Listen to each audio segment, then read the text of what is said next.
السلام علیکم۔ خبر شامل کریں گے ڈیرہ غازی خان سے خالد صدوزئی ڈویژنل بیورو چیف کی۔ کوٹادو کے تاجروں نے حکومت وقت کی ناکام معاشی پالیسی کا ملبہ تاجران پر ڈالنے کی سخت الفاظ میں مذمت کرتے ہوئے دکانیں نہ بند کرنے کا اعلان کر دیا۔ آئیے تاجران کے اس متعلق ویوز سنتے ہیں۔ نوٹیفیکیشن جاری کیا ہے 8 بجے دکانیں بند ہونے کا، ہم اس کی مذمت کرتے ہیں۔ پہلے ہم کاروبار سے پریشان ہیں، دکاندار تاجر تمام، تو لہٰذا ہم اس کی مذمت کرتے ہیں اور اس کو ختم پی ایم کا جو فیصلہ ہے رات کو 8 بجے مارکیٹ بند کرنے کا، ہم اس کے کنڈم کرتے ہیں۔ حکومت معاشی طور پر ناکام ہو چکی ہے اور جو ہے نا کیا نام ہے تاجروں کو زج کرنے پر تل گئے ہیں مکمل طور پر۔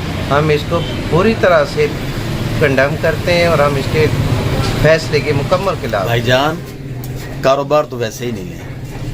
حکومت کیا 7-8 بجے کیا کہ ہم تو کہتے ہیں 6 بجے بند کرتے ہیں، ویسے ہی بند کرتے ہیں کاروبار۔ محترم برادرم، یہ جو کل حکومت نے اعلان کیا ہے لوڈ شیڈنگ کے حوالے سے، تو یہ اعلان انہوں نے بہتر، ہمارے حساب سے تو بہتر نہیں ہوا، کیونکہ لوگ پہلے سے مہنگائی اور مسئلے مسائل کی وجہ سے کافی پیچھے ہوئے 4 سال سے۔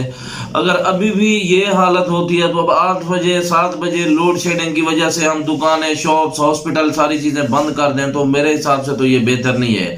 لہٰذا ہم اس بات پہ کمپرومائز ہرگز نہیں کریں گے۔ تاجدار، یہ جتنی تاجران ہے ہمارے گجرات کے انجمن تاجران کے جتنے بھی دوست احباب ہیں وہ بھی اور ہم بھی، کوئی بھی اس پہ کوئی کمپرومائز نہیں ہے۔ یہاں مہنگائی کے پیچھے میں ہیں، تاجر برادری تو ویسے ہی بہت پریشان ہے، اور یہ جو 8 بجے کا نوٹیفیکیشن جاری کیا ہے ہم اس کی مذمت کرتے ہیں، اور کاروبار کا جو ہے نا جی اس کو ہمیں تاجروں کو ریلیف دینا چاہیے، تاکہ جو ہے نا جی اپنے بچوں کی روزی روٹی کر کے بندہ جو ہے نا جی آرام سے جو ہے نا زندگی گزارے۔ پہلے پریشان ہے، اور یہ جتنا بھی گورنمنٹ طبقہ ہے یا گورنمنٹ ہماری ہے، یہ عوام کی بھلائی کے لیے سوچے، کاروبار میں تاجروں کی بھلائی کے لیے سوچے۔